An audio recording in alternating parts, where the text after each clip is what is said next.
Imagine the artificial intelligence revolution just grinding to an absolute halt. Oh, wow. Okay, starting big. Yeah, but think about it. Not because we ran out of silicon microchips or, reached the limits of machine learning, but because we simply ran out of heavy, unglamorous steel. Right. The physical stuff. Exactly. We spend so much time marveling at the digital cloud that we kind of forget the modern world is still incredibly heavy. I mean, it requires massive physical structures just to keep the servers hunting, the lights on, and the food growing. Yeah, it's a completely different side of the economy. It really is. So today, we are taking a close look at a company that quietly builds the literal bones of that physical world.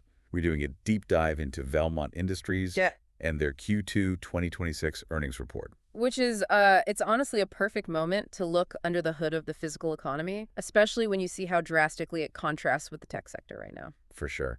And for our sources today, we are pulling the data directly from Valmont's Q2 2026 earnings presentations slides and their accompanying press release. Right, straight from the company's reporting. Yep. Our mission for you on this deep dive is to understand this, well, this fascinating business puzzle. Like, how does a company that manufactures massive, heavy, physical things, like high-voltage utility poles and quarter-mile-long irrigation pivots for farms, how do they manage to engineer explosive profit growth, even while navigating a severe slump in one of their core markets?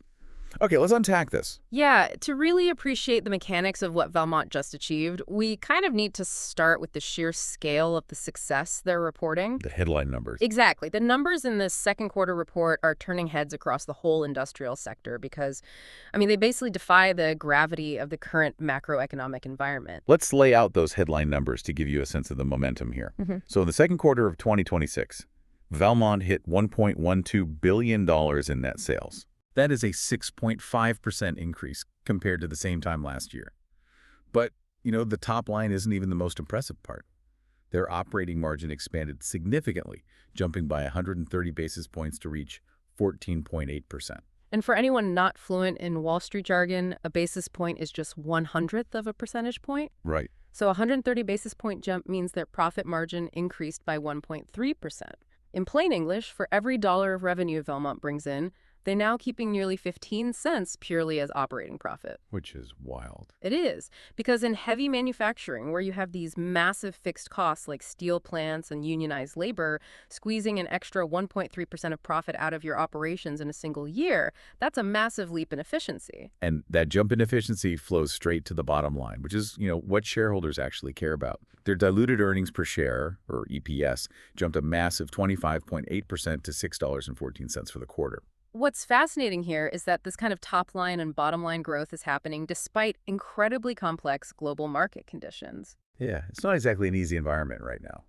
Not at all. Industrial companies are facing shifting supply chains, fluctuating raw material costs, and just wildly uneven demand across different global sectors. Right. But Valmont is managing to thrive because they're basically playing two entirely different economic games at the exact same time. Just to orient everyone to those two games, Valmont operates in two main segments. First, you have infrastructure, which is their heavy hitter. That makes up 78.4% of their net sales. The lion's share. Exactly. And then you have agriculture, which makes up the remaining 21.6%. When I look at that split, it makes me think of Valmont almost like a well-diversified mutual fund, but constructed out of massive physical assets. That's a great way to think about it. Yeah, because in a financial portfolio, you deliberately want assets that are uncorrelated. When one sector of the economy takes a hit, another sector carries the weight to smooth out your overall returns. And that portfolio effect is exactly what is playing out in their financials right now. These two end markets, infrastructure and agriculture, they run on very different macroeconomic cycles. Very different. Right now, one is experiencing this historic boom, while the other is going through a pretty painful contraction. Which naturally leads to the big question I had when I first opened these presentation slides. If over 20% of their business is agriculture, and we know that farmers are facing incredibly tight economics right now, with lower crop prices and high borrowing costs, how are the overall numbers for Valmont this incredibly good? Well, answering that requires us to look directly at the engine that is pulling the entire train forward right now, and that's their infrastructure division. The numbers there are just hard to ignore. In Q2, Infrastructure sales increased 14.8% to $878.9 million. Yeah. But if you dig one layer deeper into that segment, there is an absolute sting of the show. The North America utility product line grew an astonishing 33.9%. Wait, nearly 34%? Yeah, bringing in $456.7 million just on its own. A 33.9% growth rate in a heavy industrial division is staggering. It really is.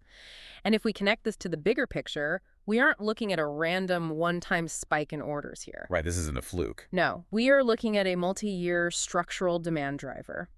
The financial media, they love to throw around the phrase grid modernization as this sort of buzzword.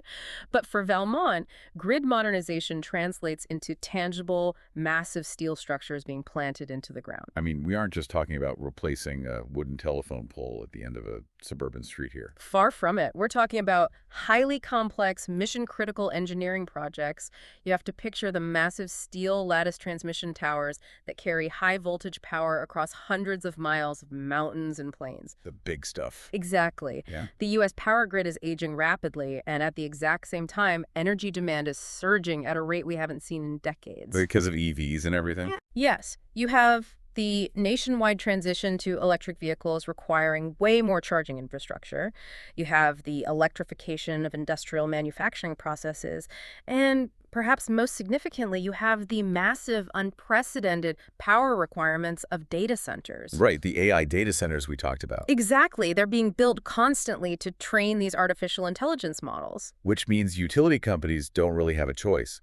They are essentially forced to invest billions of dollars just to upgrade and harden their systems so the grid doesn't literally collapse under the weight of this new demand. And they're investing heavily in resilience. Utility companies need physical structures that can withstand extreme weather events, which, are becoming more frequent and severe. Yeah, you can't have a power line snap every time there's a bad storm. Exactly. Because these projects are so critical to national security and the economy, utility providers care deeply about execution and reliability. A structural failure during a hurricane or a blizzard is catastrophic. So Valmont steps in. Yes, Valmont is capitalizing on this dynamic by actively expanding their production capacity to meet this specific high-quality demand. They're positioning themselves as the reliable, premium partner for these complex engineering challenges. Here's where it gets really interesting for me, though. Whenever I see a massive revenue jump like 34% in a business that builds things out of heavy metal, my first instinct is deep skepticism. Okay, why is that? I immediately wonder about inflation. How much of this utility growth is just a mirage? I mean, if raw steel becomes 20% more expensive and Valmont just passes that cost on to the utility company, their revenue goes up, but they aren't actually manufacturing any more products or growing their market share. Oh, that is a crucial distinction to make when analyzing any industrial company's earnings, because if your revenue is solely driven by raw material inflation, you're essentially just running in place. Right. However, the source documents specifically address this mechanic. Valmont explicitly states that the North America utility growth is being driven by both favorable pricing and higher physical volume. Okay, so it's both. Yes. They are actually fabricating and shipping more tons of steel while also securing better pricing for that steel. We should talk about how they handle those raw material costs, because steel prices fluctuate wildly. They do. The presentation actually includes data on the AMM Steel Material Index, which tracks these costs, showing that steel prices were rising steadily through early 2026. If you're locked into a massive multi-year contract to build transmission towers, a sudden spike in steel prices could completely wipe out your profit margin before you even pour the concrete. Valmont mitigates that specific risk through contractual pricing mechanisms. Because they have such a strong backlog of utility orders stretching years into the future, they structure their contracts to allow for price adjustments if the underlying cost of steel goes through the roof. Oh, that's smart. Yeah, it effectively insulates their profit margins from raw material volatility. And it's not just the utility line that is winning in the infrastructure segment either. The report shows that North America coatings grew by 16.6%. Which is another solid jump. Yeah. For anyone unfamiliar, this division provides galvanizing and protective coatings for steel, essentially dipping massive steel components into molten zinc to prevent them from rusting and degrading over time. And why is that growing right now? Well, the sources note that this coatings growth is being driven by the exact same factors: healthy infrastructure spending and data center demand. Data centers require 100% uptime, meaning the physical structures housing them absolutely cannot be allowed to degrade or fail due to corrosion. The portfolio effect within infrastructure isn't uniformly positive, though. There are some headwinds in there. Yeah, telecom took a hit, right? A very significant drop. North America telecommunications saw sales down 26.1% for the quarter. Ouch. And the sources attribute that telecom drop to carriers moderating their capital spending. Basically, the big telecom companies pumped the brakes hard on expanding their 5G networks during this specific quarter, likely due to, higher interest rates, making the financing of those expansions much more expensive. Exactly. But Valmont's management notes that long-term, continuous network expansion and modernization will eventually force those telecom carriers to start investing again. You can only delay upgrading a network for so long before consumer experience degrades. Right, my cell service can't get any worse before I start complaining. Exactly. They also reported a slight dip in their North America lighting and transportation line, which was down 2.4%. That is directly tied to a softer housing market, which naturally slows down the demand for new street lighting and residential developments. But when you step back, the sheer gravitational pull of that utility boom is just astounding. Even with the telecom division taking a 26% hit, the utility segment dragged the entire infrastructure side of the business to nearly 15% overall growth. It's a remarkable offset. But honestly, while the massive growth in utility is the loudest number in the earnings report, the most impressive feat of financial engineering happened in their other segment. The agriculture paradox. Yes. This absolutely fascinated me when I read through the slides. I mean, if utility poles are effectively printing money for Valmont right now, you might expect management to just ignore everything else. But they're fighting a completely different, much quieter battle out on the farms. And the environment there is incredibly tough. It is a fundamentally challenging phase of the cycle for agriculture right now. The raw numbers show exactly how challenging. Agriculture sales dropped 15.8%, down to $243.7 million for the quarter. Yeah, that's a steep drop. And the underlying reasons are pretty straightforward. In North America, tighter farm economics are severely constraining capital. When global crop prices fall and borrowing costs remain high, a farmer is going to delay buying a brand new, massive, center pivot irrigation system. And the pain isn't isolated to domestic farmers either. International agriculture sales were actually down 28.9%. Wow, almost 30%. Yeah. The sources highlight Brazil, which is historically a massive growth market for Valmont. Right now, demand there is heavily constrained by tighter credit conditions. The cost of financing agricultural equipment in Brazil has spiked, causing farmers to just pause purchases entirely. Makes sense. Furthermore, in the Middle East, the ongoing regional conflict is physically delaying the timing of large customer projects due to logistical and supply chain disruptions. So we have a scenario where sales are shrinking aggressively across the board in agriculture. But here is the paradox. Here is the magic trick hidden in the earnings report. Despite revenue dropping nearly 16%, the agriculture segment's operating margin actually expanded. Yes. It went up by 90 basis points to 16.5%. And their overall operating income for the segment actually increased to $39.9 million. Which raises an extremely important question. How does a manufacturing business generate more actual profit while selling significantly fewer physical products? It doesn't make sense. Right. It runs counter to everything we assume about factory economics. Usually in heavy manufacturing, you need high continuous volume just to cover your massive fixed overhead costs. When volume drops, margins usually collapse. It makes me think of a high-end restaurant. Imagine a renowned restaurant that suddenly finds a third of its tables empty every night because the local economy slowed down. Yep. You would expect them to be bleeding cash just keeping the lights on and the staff paid. Sure.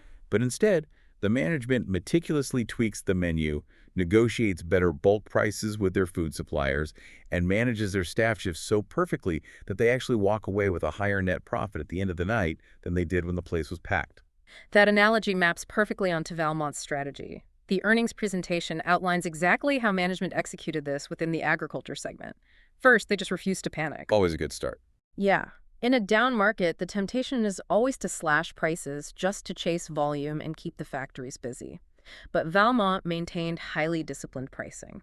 If a farmer wants a Valmont irrigation system, they're paying a premium for the quality, regardless of the broader market conditions. Which crucially protects their brand value. Yeah. If you discount heavily during a bust, your customers will refuse to pay full price when the boom returns. Precisely. Second, they implemented aggressive cost and risk management to offset those lower volumes. They are operating their supply chains and factories significantly leaner, trimming variable costs wherever possible to protect the bottom line. And what's the third thing? Third, and perhaps most importantly for their long-term evolution, they are actively shifting their product mix toward higher margin offerings. Even as physical equipment sales drop, they are heavily promoting aftermarket parts and ag tech. Let's define ag tech in this context, because we aren't talking about like tractors driving themselves here. No. We are talking about precision agriculture technology. Software subscriptions, telemetry, and advanced sensors that attach directly to the irrigation pivots to help farmers optimize their water and fertilizer usage down to the square inch. The margin mechanics on that are brilliant. A massive steel pivot requires raw materials, heavy transportation, and intensive labor to build. It has a relatively low profit margin, Right. but a software subscription or a diagnostic sensor scales incredibly cheaply. If a farmer can't afford a $100,000 completely new pivot system this year, they might very well spend $10,000 to upgrade their existing system with new sensors or buy replacement parts to ensure it survives another harvest. Valmont captures those high-margin sales even when capital is tight. It is a textbook example of building a resilient, cyclical business. The goal isn't to magically force farmers to buy when they are broke. The goal is to survive the bottom of the cycle while staying highly profitable. I do have to question the longevity of that strategy, though. Is it truly sustainable to keep squeezing higher margins out of shrinking sales indefinitely? Eventually, that restaurant has to fill its empty tables again, or they hit a mathematical wall where there are simply no more costs left to cut and no more software upgrades to sell to the remaining customers. That skepticism is entirely warranted. Shrinking your way to profitability is not a permanent state of being. But in industrial manufacturing, it creates what we call a coiled spring effect. Okay, how so? Well, by ruthlessly trimming the fat and improving their product mix during this down cycle, Valmont has fundamentally lowered their break-even point. When the agricultural cycle inevitably turns when crop prices rebound or Brazilian credit markets loosen up, those lost volumes will return. Oh, I see. And when that new revenue flows back into this newly hyper-efficient lean cost structure, their overall profits will absolutely explode upward. So we have the infrastructure side funding the whole operation right now, and the ag side operating hyper-efficiently as a coiled spring. This leads us directly into what management is actually doing with this influx of cash, but what it signals for their 2026 outlook. The balance sheet metrics they reported are exceptionally strong. They generated $148.1 million in operating cash flow just in the second quarter alone. That's a lot of cash. It is. Furthermore, their net leverage ratio sits at roughly 1.0x.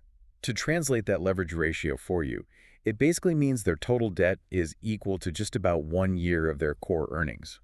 In the world of heavy industry, having a 1.0x leverage ratio means you are operating with extremely low debt relative to the cash you generate. Very low. They're not overextended. They have total financial flexibility to do whatever they want. And the presentation shows they're using that flexibility to execute a very balanced capital allocation strategy, split roughly 50-50.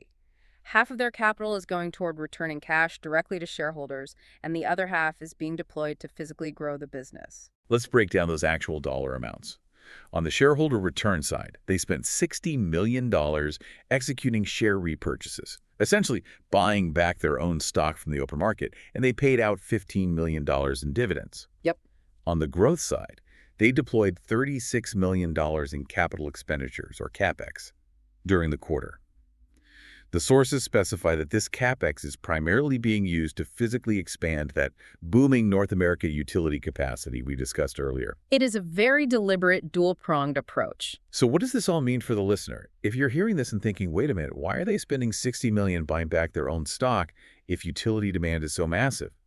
Shouldn't they be pouring every single spare dollar into building new factories? Are they out of internal growth ideas? Yeah. I mean, it is a completely fair critique. Definitely. Often, heavy share buybacks are a signal that management doesn't know how else to grow the underlying business, so they just reduce the share count to artificially boost their earnings per share. That critique applies to many legacy companies, but looking at Valmont's full-year guidance tells a completely different story. Okay, how so? Yes, they spent $36 million on CapEx in Q2, which is less than the buybacks. However, Their full-year CapEx guidance remains completely unchanged at an aggressive $170 to $200 million. Meaning the bulk of their physical expansion spending is just weighted toward the back half of the year. Precisely. They are actively pouring up to $200 million into the ground to expand their manufacturing footprint. Yeah. They are absolutely not starving the business of investment. Right. What that 50-50 capital split actually demonstrates is that Valmont's current operations generate such an overwhelming amount of free cash flow that they can fully fund all their aggressive internal capacity expansions and still have tens of millions of dollars left over to buy back stock and pay dividends. So what does this all mean conceptually? The result of this balancing act is that Valmont confidently raised their full-year 2026 financial guidance across the board. A very strong signal. Yeah. They now project $4.3 to $4.45 billion in total net sales. More importantly, they increased their EPS outlook quite significantly, raising it to a range of $22.25 to $23.50 per share. And at the midpoint of that new guidance, it represents about 6.7% revenue growth and nearly 20% EPS growth for the entire year. Huge. It serves as definitive proof that their core strategy, capturing that above-market secular utility growth while ruthlessly unlocking operational efficiency in their cyclical agriculture business, is working exactly as they engineered it to. We started this deep dive looking for the heavy physical bones of the modern economy. What we found in Valmont is a company successfully riding a massive, multi-year wave of infrastructure and grid modernization. And perhaps more impressively, they proved they possess the operational discipline to expand their profit margins even when their agriculture markets are facing severe macroeconomic headwinds. It really is a masterclass in cycle management. As we wrap up, I want to pose a question to you, the listener, based on that agriculture I paradox. just love this part.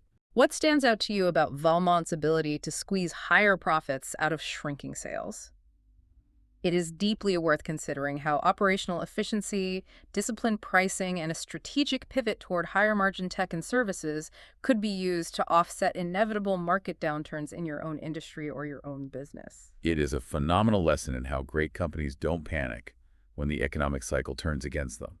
They use the downturn to get leaner. I want to leave you with one final, slightly provocative thought to mull over. Let's hear it. We spent a lot of time today talking about grid modernization and utility poles. Let's connect that back to the hook we started with. The rapid, voracious rise of artificial intelligence. AI and the massive data centers required to train it are demanding unprecedented amounts of electricity. We are talking about gigawatts of entirely new power demand coming online over the next few years. Unbelievable amounts of power. Grid modernization is no longer just a routine maintenance schedule to keep the neighborhood lights on.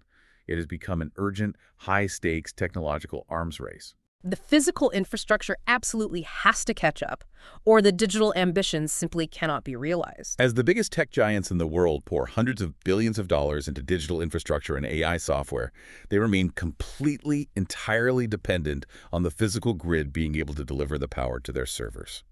So, the question to explore on your own is this.